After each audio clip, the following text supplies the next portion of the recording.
અને ચોથી વાત કે જ્યારે આવે ને ત્યારે આપણા બાપ હમું કે ને આ તારા બાપનું ઘર નથી, અહીંયા હરખી રે.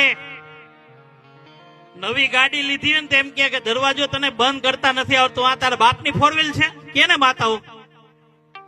પણ એને ન ખબર કે 3 પેઢીમાં આપણે પહેલી વાર જ આવી, એ આના નસીબે આવી મારા બાપ.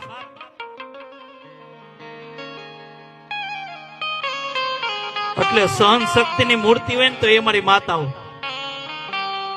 બિચારી બધું સહન કરે. આમાંથી ક્યાં ક્યાં બિચારી હારે આવી હોય, ક્યાં ક્યાં ગામેથી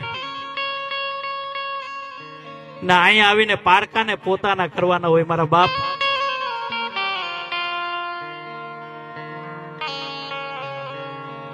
અને અહીંયા